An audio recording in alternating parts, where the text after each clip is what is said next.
Hey, we're on air. Welcome. All right. Welcome to SuggestCast number 9. Is it? I Yes, it is. Probably. That's the title I think I'm giving this one. I might rename that after it goes live if it turns out to be wrong. We've done a lot of them anyway. Everyone a winner. Yeah. For now, we are SuggestCast number 9. And this is a very special SuggestCast because Vincent came up with an idea for having me be distracted throughout it. Yeah, there will be a magic draft and tournament play going on while this SuggestCast is proceeding. Right, which I think you can see on my screen sharing thing. I don't know if that's... Did I select it so that is always displayed, or is that only showing up when I'm talking? Only you can tell. It's whatever you're... Oh, well, okay, let's go to this. Alright, I'm selecting my viewing bit, so... There we go. Alright, so I'm doing a errors block draft for people who know what that means. More importantly, we'll be going over our suggestions from last week. So really? So the 3 suggestions... So, Matt, there were 4 suggestions. Oh, yeah, that's right. So the suggestions were to send a letter to a celebrity, to watch some anime that I forget the title of, and to watch Start Raving Mad, and finally to not do one of these suggestions, but on this episode act like you did. Yeah. So, who actually got around to writing a letter this time? I wrote one but did not send it because I need to get some graph paper first. Graph paper? Well, tell us about the letter. Okay, so the celebrity I chose is Christopher Manson, author of Maze. Oh, okay. And the letter is, well, it's in the form of a puzzle, and it's a puzzle that I need some graph paper to make the final version of. It was a puzzle designed by a certain Gentile we know. It's a puzzle that I designed. And I don't want to say too much of it on here because if Christopher Manson watches this episode, I don't want to give him spoilers about the puzzle. But I can actually show you guys a picture of some of my notes in constructing it. What's the gist of the puzzle? Is it like a... In the letter that I sent him, it would take the form of a bunch of pentominoes with some letters written on them, not necessarily in every square of them, and then a large, mostly rectangular space for them to fall into.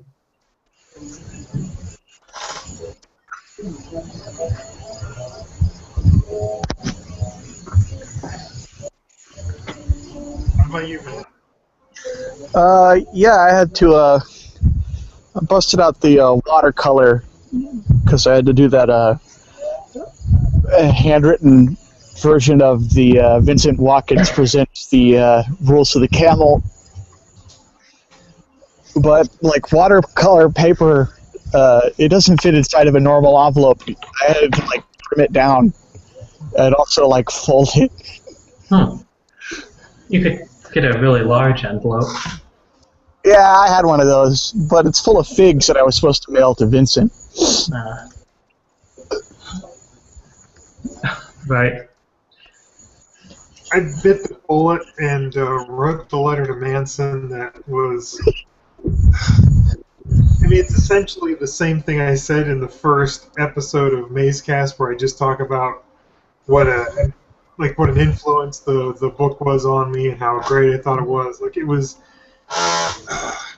That's reasonable. I feel like it was completely unnecessary. Like, I mean, it's like the very reason why I don't, like, I tend to, like, I could think about, consider contacting or talking to people that I respect and admire and then don't, is because I'm afraid that I will write a letter like the one I wrote and sent. Come on, I'm sure it was great. No, well, I mean... Embarrassing gushing.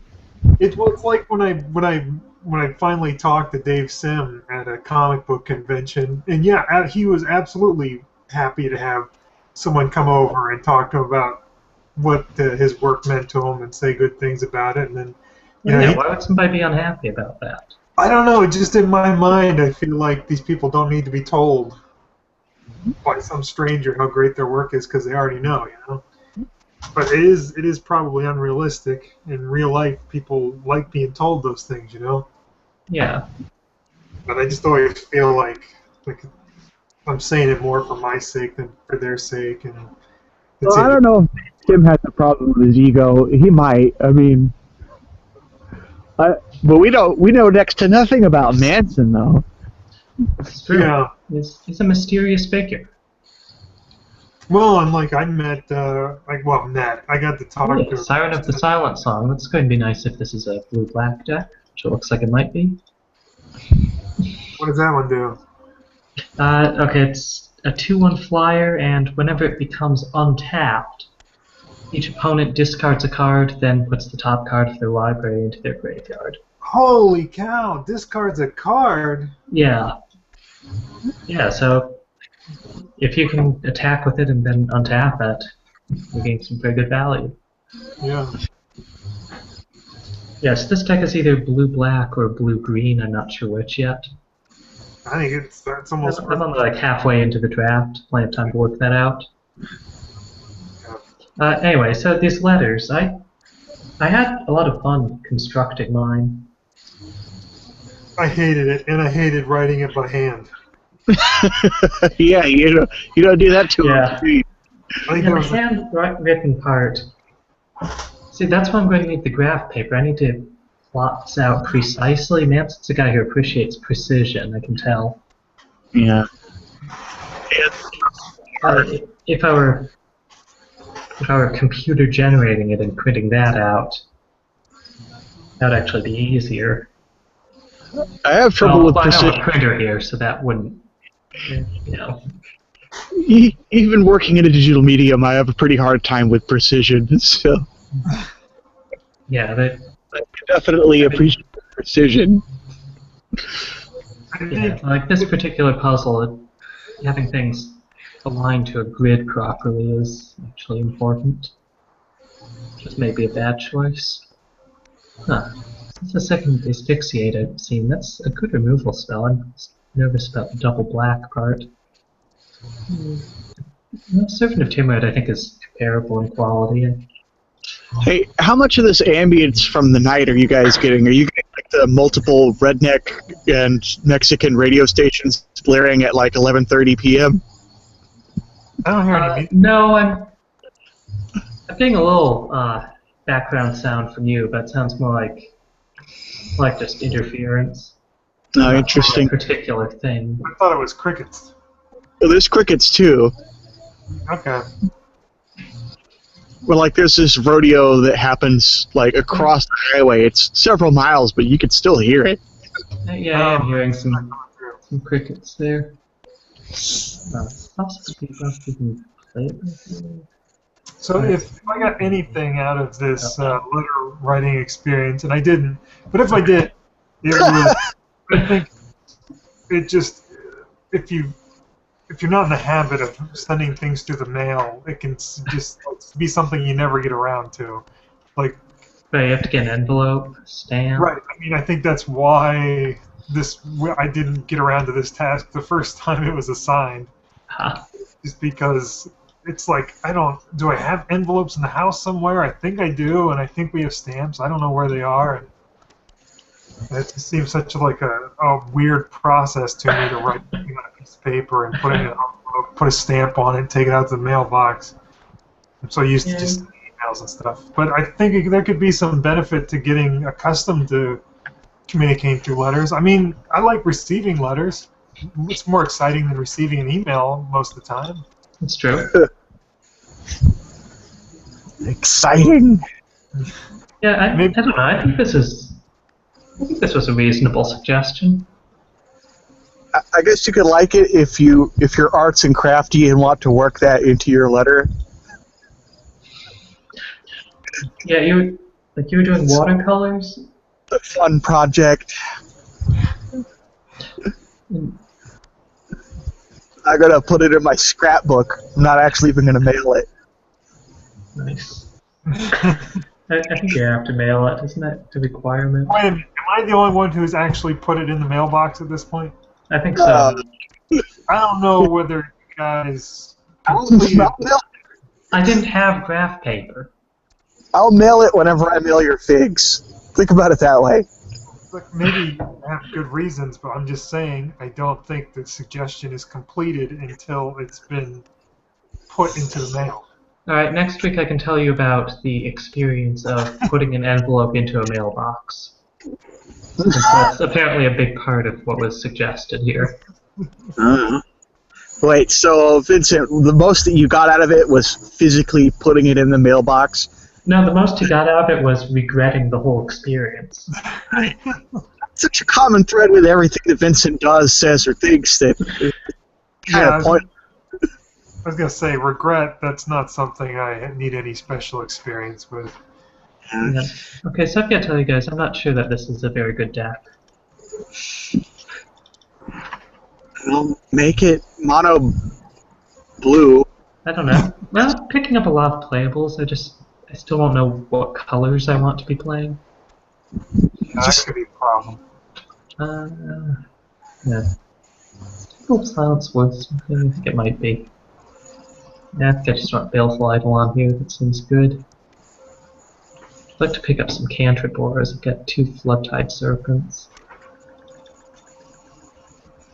So, oh, well, here's some good cards, but which one do I take? Alright, next, Matt, you suggested an anime that I cannot at the moment remember the name. Hozuki no Reitetsu, I think. Yeah, it was a tough name to remember. Yeah, and I saw a couple episodes of it, and I thought it was pretty good. Gotta tell you. Was it not too long? No. And it was the expected length. Okay. Well, I think it's got a really fantastic intro, and like I hadn't actually even seen more than 2 episodes of the show when I recommended it. And Oh, really? yeah, I watched that's the same number that I have now seen. a bit more of it over the past week, and the interesting thing about it is that in the first episode, the main character Hozuki, the right-hand man of King Enma, the guy who is the leader of Japanese Hell, he's got this big soft spot for animals, and you walk away from the episode thinking like, oh, this demon guy is he's a pretty nice guy, but in like all the other episodes, he's a total asshole to everybody that's not an animal. Like, that soft spot is... He did display some coldness in the first couple episodes. Yeah. He's very, very strict. Like, He frightened Satan himself. Yeah. Him, really. Well, he kind of laid down those animals too. Yeah. He's very authoritative. He even scares his own boss. Like, King Enma is terrified of him. I only watched the first episode, and I did not like it. No. Here's, I found the first episode interesting. I don't know if you said why you were recommending this, but my guess is that it's a type of comedy that you have a lot of affinity for. Just a supernatural situation, but the characters are dealing with some mundane bureaucratic stuff in it. Yeah. That's mostly it, I guess. It's pretty self-indulgent. Like, I think one of your favorite fiction premises would be, like, if there were a movie where aliens attack and vampires help humanity fight them off, and then in the aftermath of that, some vampires and an alien who moved here are working in the DMV. They're both discriminated against.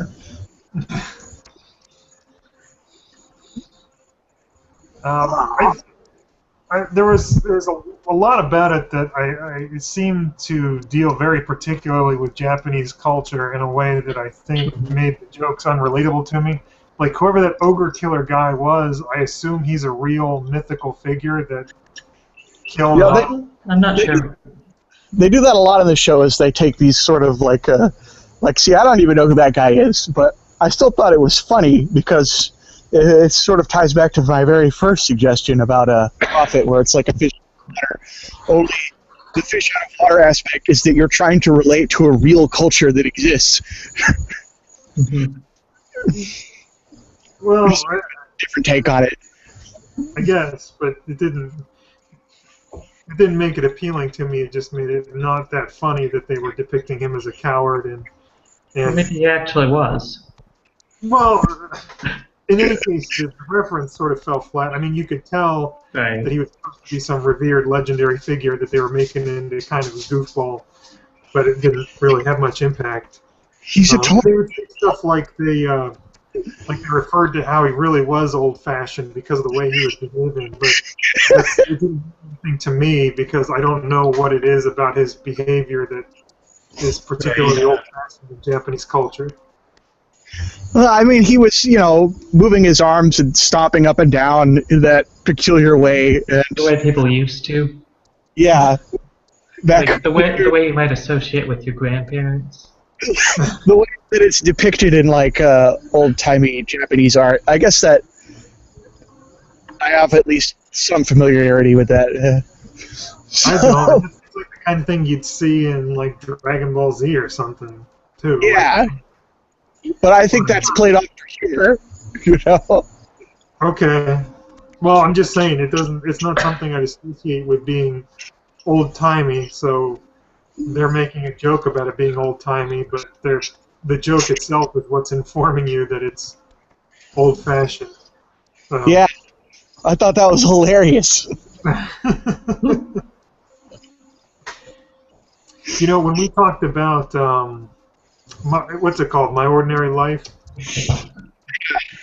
When we talked about that, and I, ineloquently as usual, tried to describe this effect I get from watching anime where something really weird will happen, and for a moment I don't know whether it's supposed to be weird within the context of the show or whether it's just a part of Japanese culture that I don't understand. And then the reveal that, everyone reacts to it as, yes, it is exactly as weird and unreasonable as it initially appeared, that there's something appealing and very funny about that. But I didn't get that out of this show because they were already in such a strange place in hell there that it's not like I had that same moment. It's like, oh, is it really weird or is this just how people in hell behave? Because either way, they're also incredibly flat, so he can't overreact for your sympathetic reaction. He's going to be playing it completely straight all the way through, so you don't get the context from his reaction about whether it's supposed to be weird. Yeah. So anyway, those are the notes I took on that. But in general, I just didn't think there was much in it that was funny. Yeah. To me, the translation just didn't seem well written. It is a little off, I mean, there are definitely parts where you get the sense that there was a Japanese pun that it's very hard for them to find an equivalent for. Right. Yeah, I think there's a lot of that going on. Anyway, Oh wait, we're 9-7. forgetting to thumbs up or thumbs down the suggestions again. yeah. Well, we sort of did that with the letters. I didn't vote though. Yeah, I gave a thumbs up to the letters, just for the record. I will give my usual thumbs down. Alright. Fair enough. Fair enough. To my own suggestion. And then this Japanese show, Nokutetsu Maku Kachuku. Alright, I'm submitting a deck here. I'm going blue-black deck. I'm not sure about putting in green as well, even though I have some fixing, but it's mostly green fixing. And I don't know. I think I start out this way, and then in some matches, maybe I'll sideboard into more of a green splash. Man, it just doesn't look like there are that many cards in it. And I've got a full 40 card deck here. Yeah, it just doesn't look. Alright, so as the next round starts, what's our next suggestion? Oh, start Raving Mad. Raving Mad. I filled up like 1.5 sheets of this little tiny pieces of paper on notes about Raving Mad. Nice. That's more than I'd expected. Although I only took notes on the first episode I watched. I watched the pilot, and then just today I watched 4 Colds and a Funeral, but I didn't take any notes on that. Okay. Let me see what I wrote. Let's just walk through these notes. No particular order. I'm not going to recognize it. Okay. My first note is that I thought the hand sanitizer joke was not well done. That's the where Doogie Howser shakes hands with some author he respects and then takes out some hand sanitizer. And it's something that occurs throughout the show that I saw, where they're really hammering home what the jokes are. Like, they really think you're going to miss it. So they even have to explain to the author that he's using hand sanitizer, and have the author respond to that and acknowledge that he's using hand sanitizer as well. When it seems like it could have been, I mean, I don't think it would have been that funny anyway, but it could have been a lot funnier to just totally do it like, you know, Mr. So-and-so, it's such a pleasure to meet you, you're a real hero of mine, and then just subtly pull out some hand sanitizer and squeeze it in. Matt, are those train noises? Yeah, they're trains. I guess I'll go inside. My next note is that BB from Frasier is the boss on this show. Important note. My next note is that joke. So I'm going from romance to horror, and then his boss responds something about how that's like usual for her love life or something. I thought it was terrible. Predictable. That is terrible. Terrible. The laugh track on this show is out of control. Man, that's exactly what I was going to talk about. It's really horrible. It is. You know what it sounds like to me is that they didn't get enough people together to make the laugh track, so they told like 5 people to laugh really loud. Because you can hear individual voices a lot of the time, like ah ha ha, you know, and they're laughing way too hard and stuff. Yeah. One thing in the episode that I watched, the laugh track was the loudest at the beginning of the show, and like the little introductory scene before the credits. Tony Shalhoub. I didn't look at who was in the show before I watched it, so it was a pleasant surprise to see Tony Shalhoub. I think Tony Shalhoub's a really good actor who gets stuck in some goofy roles just because he can play a goofy, generically foreign guy, you know. But I think he's really good, and I think he did pretty well with the material he had here, which I guess is kind of a left-handed compliment. Other the joke when the dog was humping Neil Patrick Harris's leg, and he asks, "How do I stop him?" and Tony Shalhoub says, "With legs like that, good luck." I thought that was like an okay joke, but it was like I feel like the director of the episode kind of like really dropped the ball or underestimated the intelligence of the audience and was like, no, you have to really hit those punchlines. Like, no, you gotta really, shout it out to the back row. So there's never any subtlety or kind of, offhandedness in their remarks. To me, it seems like that line should have been delivered without Tony Shalhoub even looking up from what he was doing. Like, how do I stop him? Oh, with legs like those, huh? Yeah. Yeah, with legs like those, good luck. And that's in a lot of the show. Like in the pilot, he plays that prank on Doogie Howser. I'll call him whatever I want. Doogie Howser's fine. You know what I mean. never seen an episode of Doogie Howser in my life, but that's how I'm going to refer to this man. Tony Shalhoub. I should say here that part of what I like about this show is that actor. I think he could go places. I'll skip ahead to my note that says NPH sucks. Well, anyway, Tony Shalhoub is hiding in the couch that only his head is sticking up, and he's under a box, so that when Neil Patrick Harris lifts up the box, he sees this head, and then he's startled and he falls back. And then Tony Shalhoub explains, well, I was doing that because in my book, someone's going to react to this disembodied head, and I just wanted to see how they would react. And the line is something to the effect is, oh, I see, you had to set up this scientific experiment so that you could learn that the typical reaction to finding a severed head is surprise.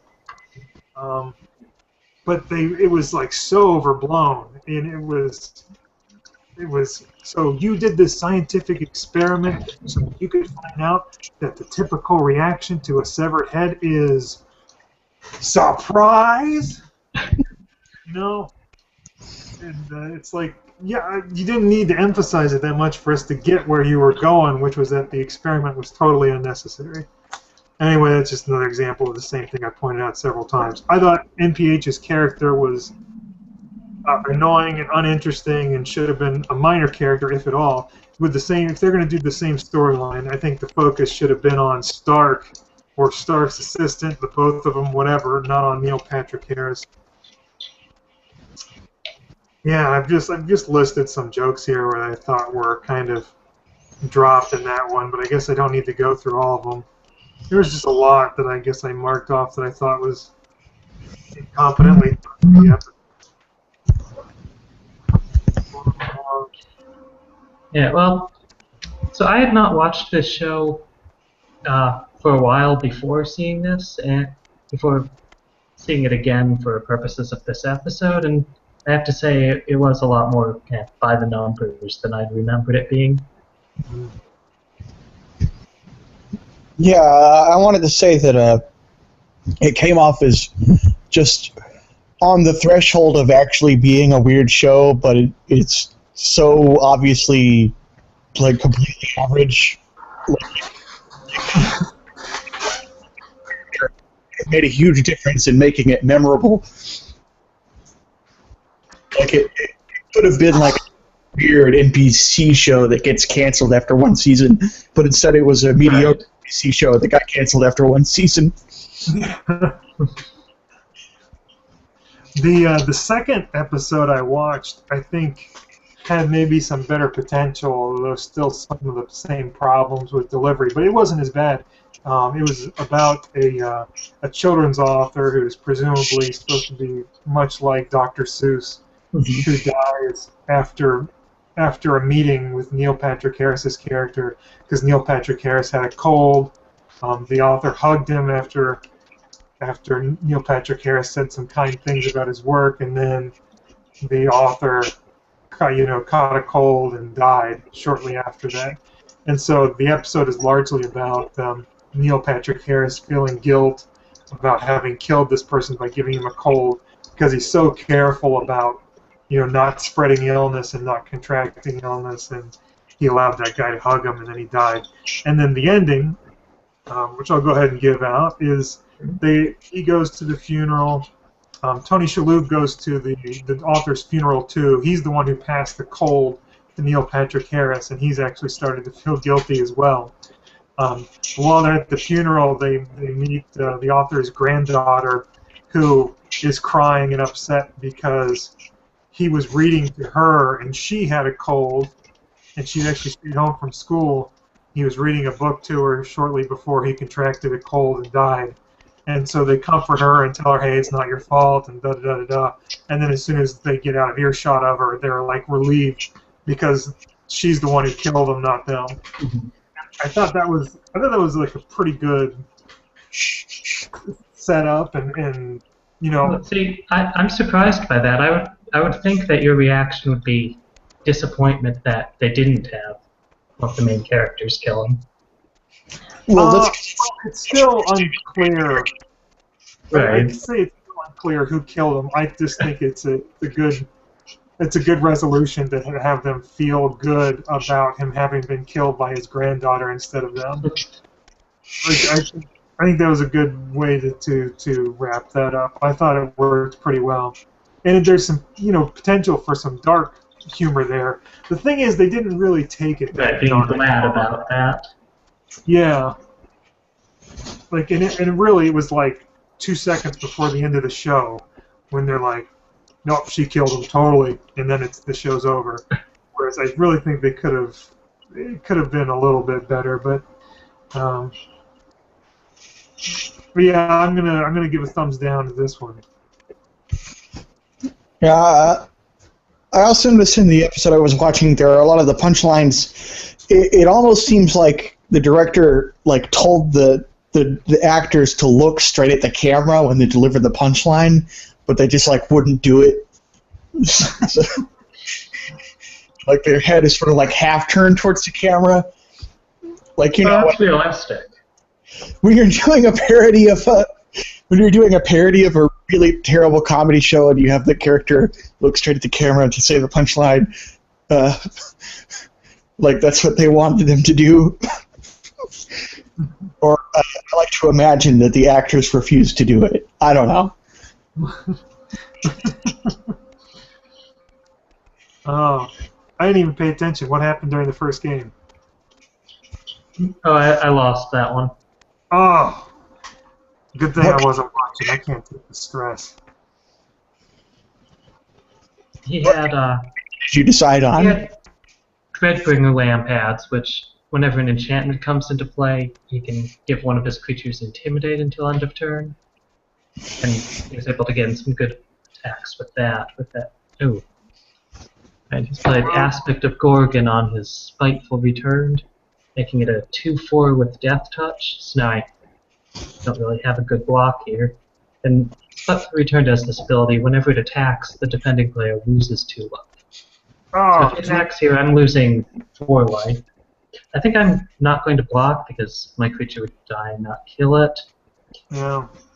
Next turn I'll be able to cast Hubris and return it to his hand. Which, not as good as if I could kill it, but something. Is it going to return the enchantment to his hand too? Yes, Hubris returns target creature and all ores attached to it to their owner's hands. That's what I thought it said. That doesn't seem very helpful at all. Sets him back. He would have to spend a lot of mana recasting these things. Yeah. Beginning of combat, I'm going to bounce it, because if I wait until it's attacked, I'm losing the 2 life. Alright. So our fourth suggestion, I'm not sure how to discuss it, but it was to not actually do one of the suggestions and then lie about it and try not to get caught on the show here. Right, so now we were trying to not get caught, but we can drop that masquerade now and reveal. Is that the idea? That's what I wasn't sure about how we were going to do. And what I did, which is probably the most obvious thing, and I couldn't really figure out how it actually plays out, but I didn't do the suggestion of not doing a suggestion. But that sort of means, obviously, that's so stupid. I can't even Well, you comment. shouldn't have revealed that. I guess that? you. Never mind, I guess you had to. Well, yeah, that's the point of what we're doing now, I guess. But Do we have to reveal? I thought it was. Well, I'll reveal. Matt, I did not watch that anime. Well, I based my comments on you having previously described it before. nice. I wondered about that. It was funny because when we talked before we went on air, before Matt was in there, and you made some derogatory remarks about it, and then we went on air and you told Matt you thought it was good. Yeah. I wondered, is he just trying to spare Matt's feelings or something? Why is he saying that this show was good? Well, I guess we should have tried to guess what people didn't do before. Yeah, well, yeah, too late now. But I probably wouldn't have guessed that. For both of you, without any regard to what you actually said, I would have guessed that you did not actually send letters. Well, Oh, okay, you I already- did not send the letter. Yeah, I didn't Yeah, send the letter. So I guess I couldn't really guess that because you didn't say that you did. So that's no good. Man, this guy's got a lot of removal. Obviously, Matt saw the anime, though, so did you not watch... You didn't have very particular comments on Stark Raving Mad. I'm going to guess you did not watch Stark Raving Mad. My lips are sealed. I'll take it with me to my grave. Alright. Just real quick, could you tell me what the premise of the first episode is? I didn't watch the first episode. Oh, Which episode did you watch? I watched the one that Ben linked to, the second episode. Oh yeah, the mistaken identity one. Well, I guess the fact that you That, know what episode the that linked... beginning of that episode is a part of Stark Raving Mad that I stand by. Well, maybe I could watch that. Okay. It's this joke where Doogie Howser is editing some of Tony Shalhoub's stuff, and he comes across the passage, the blood dribbed from his hands. They object that that's not a word you can use there. It could be blood dripped, the blood dribbled, the blood came out in dribs and drabs. And the author says, blood doesn't do any of those things, Henry. It dribs. Here, I'll show you. And then he takes a bottle and prepares to break it and slashes his hand. And Henry says, no, fine. It dribs. It dribs.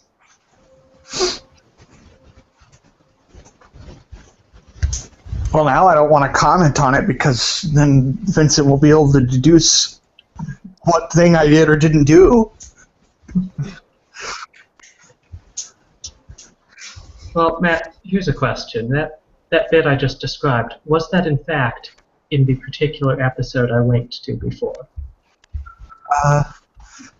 I'll take it with me to my grave.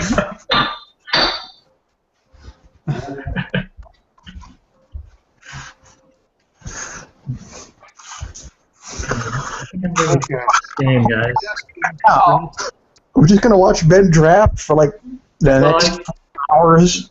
No, because this is an 8-4 draft. If I lose this game, then the draft is done. And Okay. it's not going well. So we're going to watch you lose at Magic. Yeah. See how low the mighty Okay, have so I'm at 9 life. Doesn't make sense to attack here. If I do, then he can probably lets it through. It's fine going down to 12 life. Then he attacks me. Well, it's a question of whether on his turn he's able to target Labyrinth Champion. If he is, then he can kill my Death Touch creature and just attack. This is a 4/6. Oh, that's about to get countered with a 5/7. Alright, so if he kills Freak is Chosen, then I can't really stop Labyrinth Champion regardless. Man, he has 4 cards in his hand. He could do all Yeah, kinds. I'm not blocking. I'm not attacking here. Kills Labyrinth. If he kills Freak is Chosen, I might want 2 creatures so I can block the Bloodcrazed Hoplite. Oh, Yeah, he's got something else. He's not killing me. Yeah. Okay, he is killing it, but in a different way. He's playing a creature that just deals 1 damage to something when it enters the battlefield. how much did it cost to get into this draft? Yeah, it's complicated. It's hard to work out exactly Oh, right now. it's not dollars. It's like maze points. Right. Mace point. Magic points is what I meant. Alright, Okay. so he's attacking with a 5/7. If I don't block, I go down to 4. If I do block, I'm just throwing a creature away. This creature's... So I'm not sure what I could draw to turn this around. Asphyxiate won't do it. Can't kill it. Okay. Yeah, do I even have Asphyxiate in the main deck? Alright, what do you guys think? Should I block here?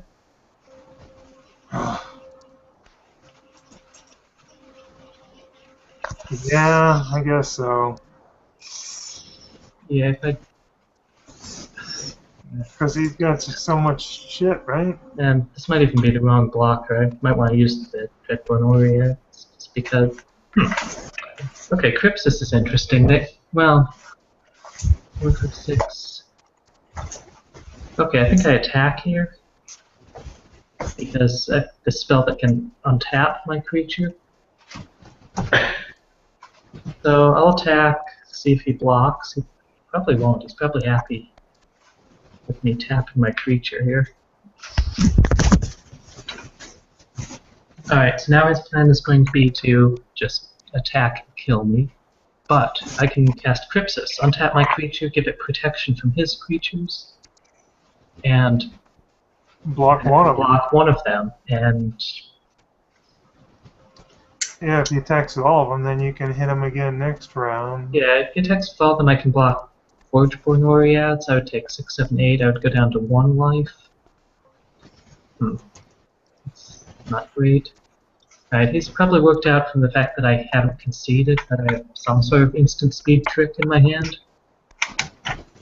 See, that's a good reason not to concede. You keep him guessing. Yeah.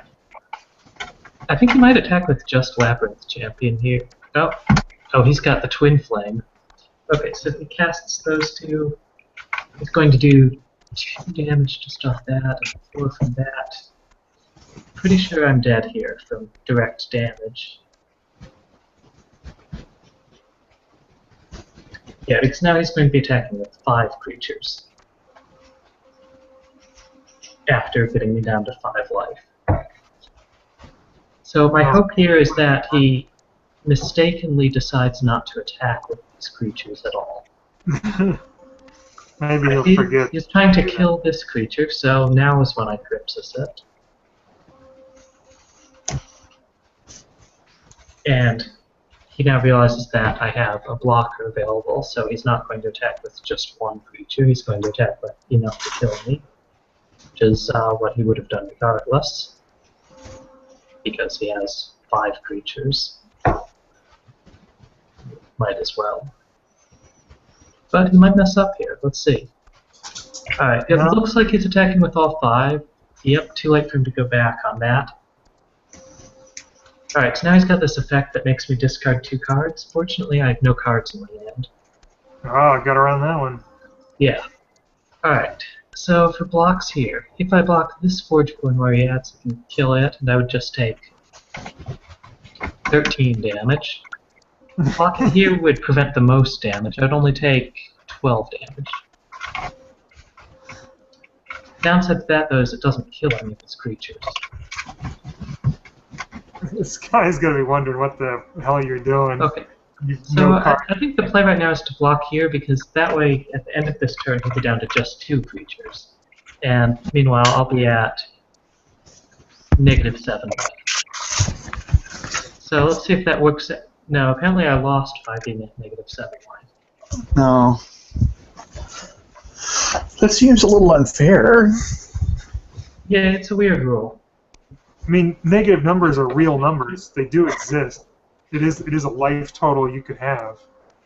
Maybe it's just too hard to account for in the online version. All right, suggestions for next time. All right, I have a suggestion that I've prepared. Okay. It's actually Magic related. It's a particular episode of a Magic podcast. It's limited resources, episode number 235. I'll link you guys to it.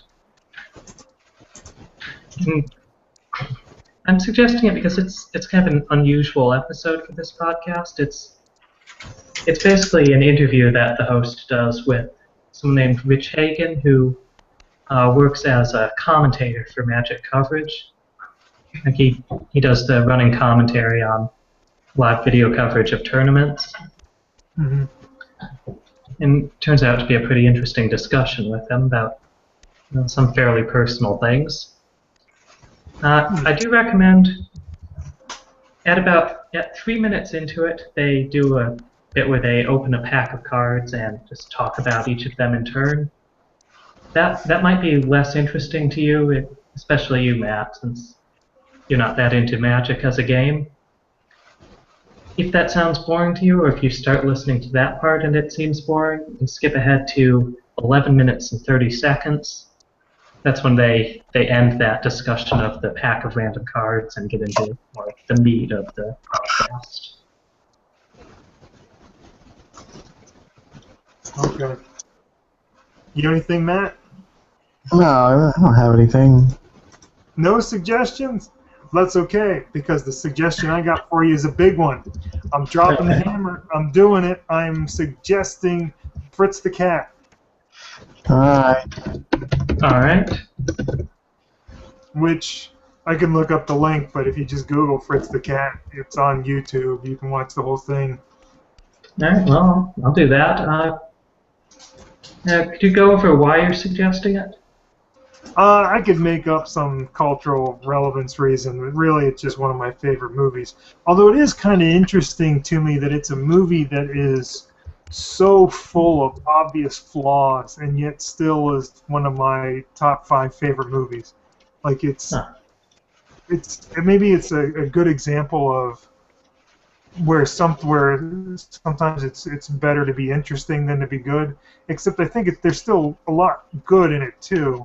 But it's certainly, technically as a movie, it has a lot of faults. Maybe I think the animation might be bad enough that it's going to drive Matt nuts because he's sometimes bothered by that kind of stuff.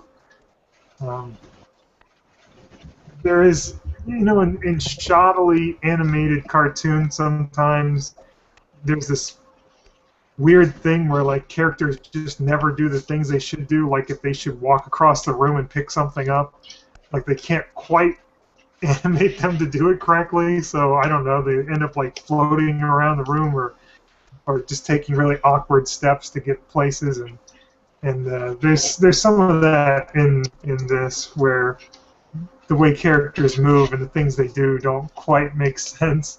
But overall, I love the movie. I think it's one of my favorite movies. I think you're gonna love it. It's not gonna be a chore to sit through or anything like that. I just haven't been able to talk you guys into watching it yet. Well, sounds exciting. So that's what we got. We've got. How long is this podcast gonna be? It is 2 hours 11 minutes. Whoa! And then mine's gonna be like just short of an hour and a half, I think. So. That's okay. Those 2 suggestions are gonna. So it's okay that Matt doesn't have one this time. Yeah. All right. Anything else to say before this episode concludes? No. Yes, I'd like to let the audience know that I do draft a bit better when I'm not also trying to suggest cast at the same time. More work. I think I did play badly in those games. I don't think it was just luck of drawing bad cards. Well, you should probably start another Magic draft immediately after this hangout then. Yeah. It's getting late here. I'm not sure I want to do that. All right. Good night. Okay. All right, well, thanks for watching. Or SuggestCast.